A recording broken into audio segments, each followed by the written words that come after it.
The Joy Change Speaker Series 7, and we've been hearing from a number of speakers. It's time to bring in something. It looks like we're getting to the meat of it, the issue about disinformation and misinformation. And it's time to bring in Caroline Anipah. She's a media and communication consultant with special expertise in fact-checking and disinformation. She was previously the Deputy Director in charge of the fact-checking, verification and media literacy practice, that's DUBAWA, at the Center for Journalism Innovation and Development.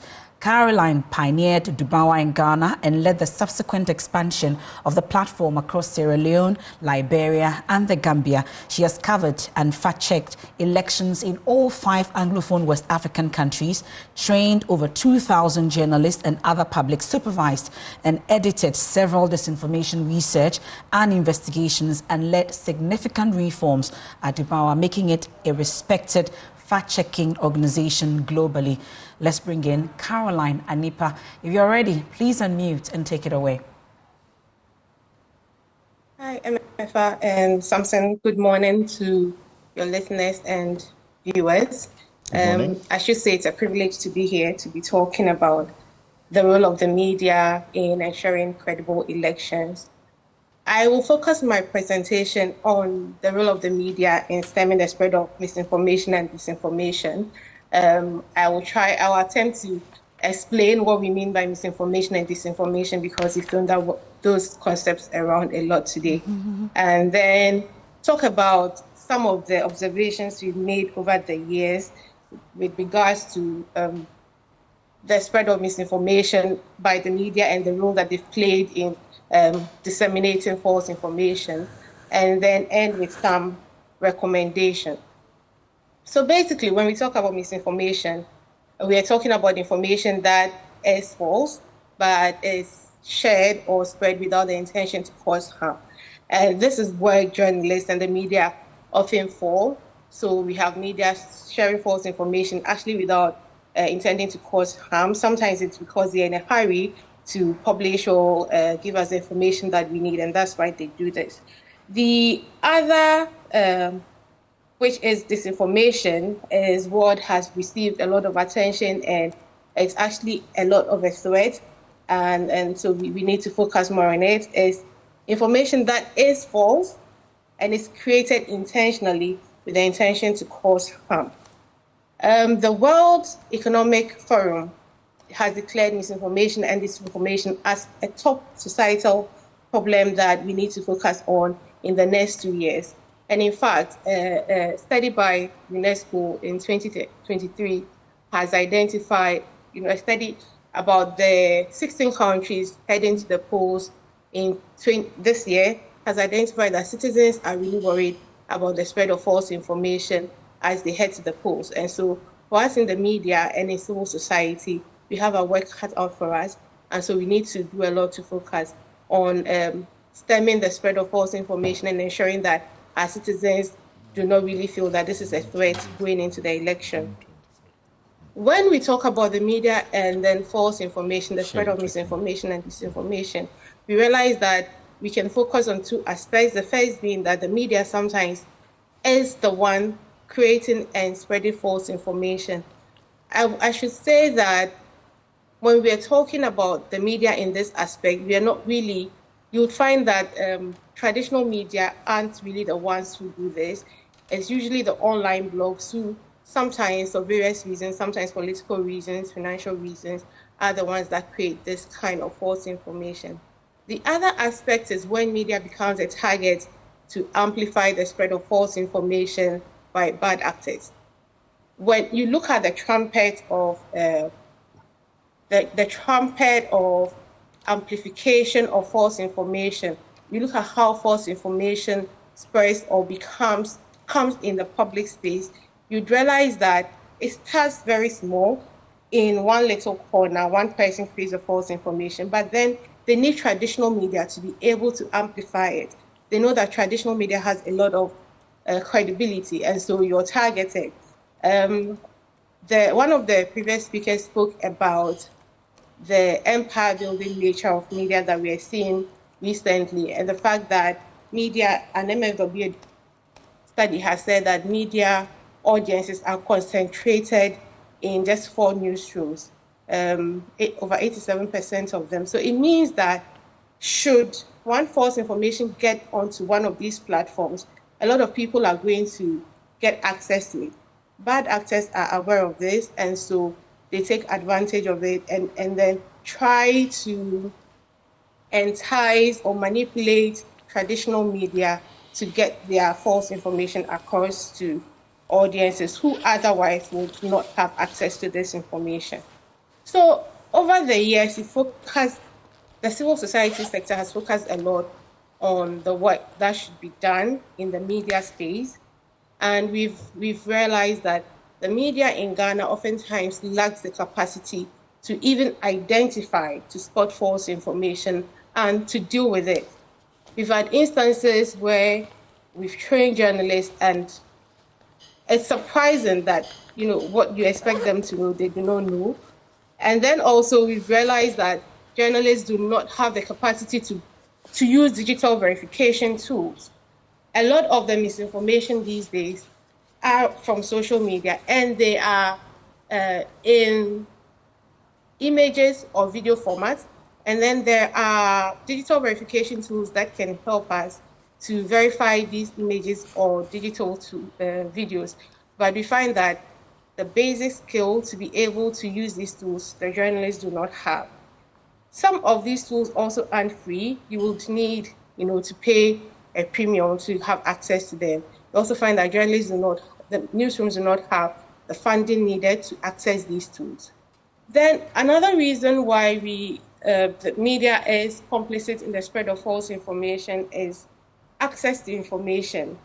In Ghana, and a lot of the rest of the Anglophone countries, we have access to the RTI bill now, law, which we can use to, get information we need in our reportage.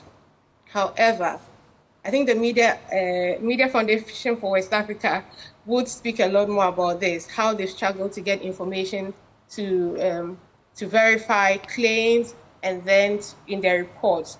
So it's one of the reasons why when you're reading a news report, you realize that the context that Nana spoke about is lacking, right? And it's also one of the reasons why there are a lot of gaps, and so misinformation will thrive.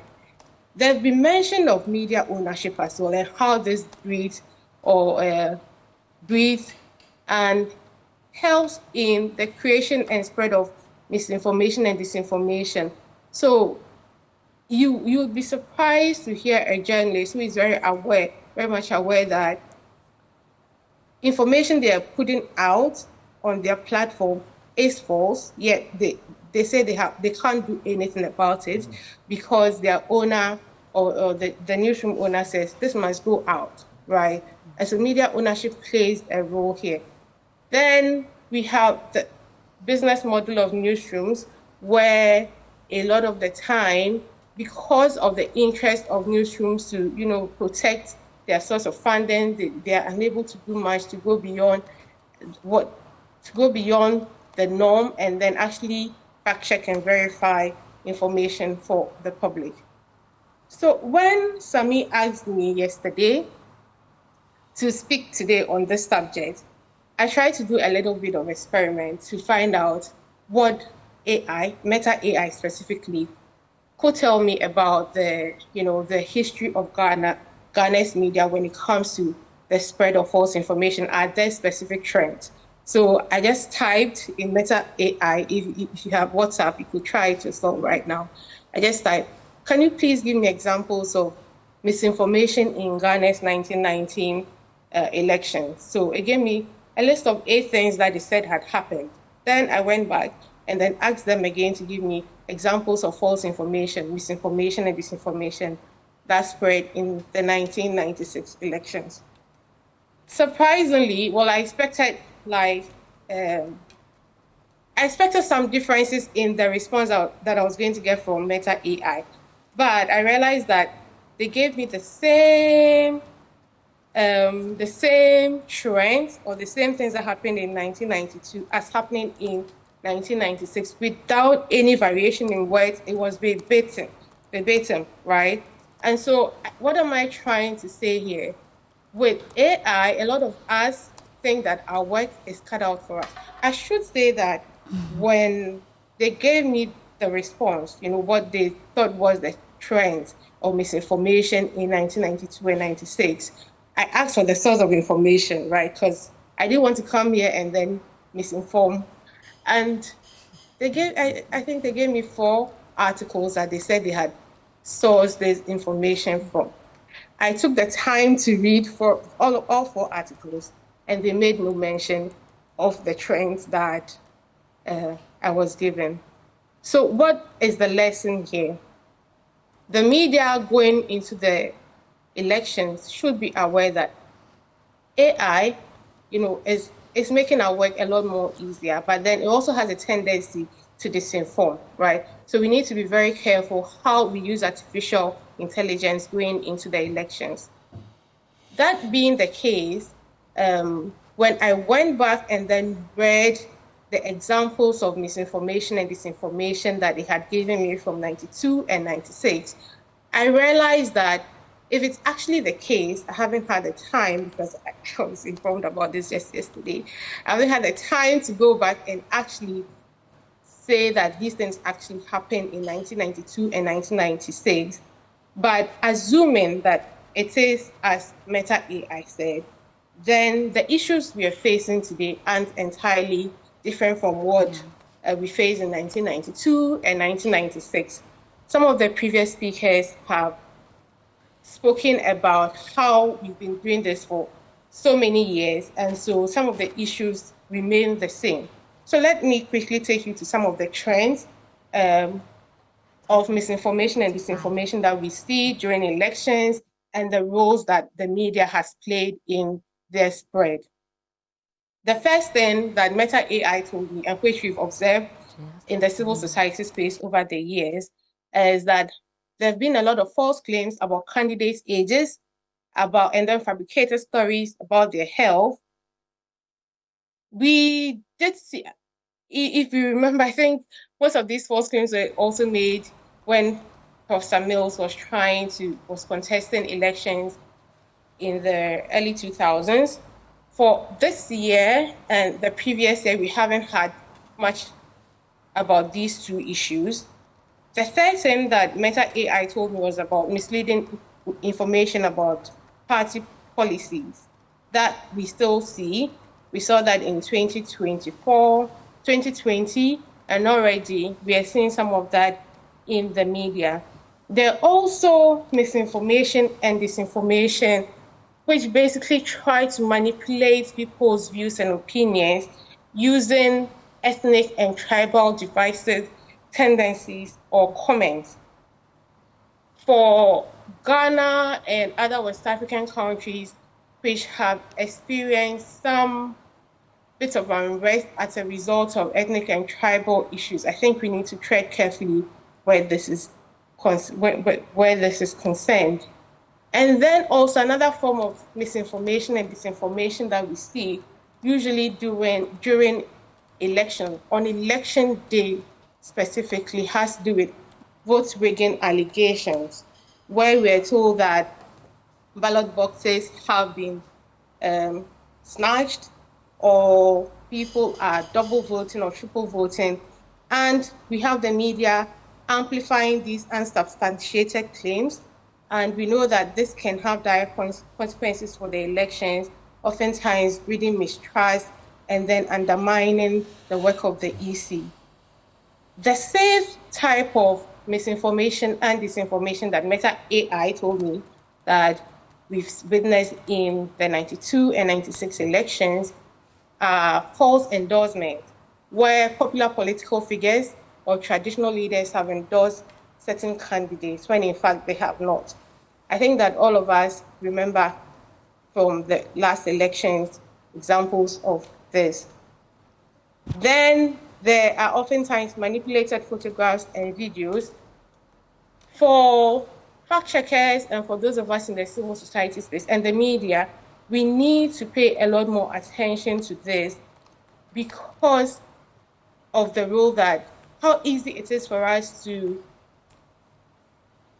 relate to images and videos. A lot of our audiences do not read or write English, which most newsrooms transmit in. And so when you use pictures and images, you're able to attract them, and they're able to understand what is being said and what they're watching. Okay. And so bad actors use them a lot. There have been incidents and reports of newsrooms, including Joy, where photos and videos are circulated and they're purportedly coming from you. Sometimes you call these imposter content. All it has is a logo of Joy, and it gives it some credibility. Okay. And Caroline, I think we have a picture like that I'm sure that we can show you, so we can quickly wrap up on that. So I'm sure our producers will just put that up. At least is the picture that Anna has also been referring to. Yes. So there was this picture that was put up, and you will see that there was a reaction to it on the Daily Graphic report online of the December 21, 2021. It's come up again. People are using it. That the EC boss, Jean Mensah, attended an NPP, conference in Kumasi, and you see the picture there. That's not her, but it's circulated in a way that people believe it, and it heightens the tensions. People who have suspicions about the EC's work, it heightens the tensions. And this could also lead to issues of violence, mistrust, and all of that during the elections. What should the media be doing, traditional media be doing, to check these things? Precisely. And Samson, I think that a lot of the time these come with the logos of very credible newsrooms, including Joy. And what the media will typically do is to put the logo fake news on this, and then put it out. But when I see this, I ask myself, what about this image is false? When you do that, when you put such images out, you're really not informing us. Is it the picture of Jean Mensah that is false? Is it the fact that your logo is on it that is false? So we need to go a little more beyond just putting these images out. So what can we do? Some of the previous speakers have actually typed on in a minute, please. Sorry? In a minute. Please go ahead. Make your answer in a minute. Okay. So we've spoken extensively about the need for fact-checking and then the need for trainings. We also need to, as a media, focus some attention on pre-banking.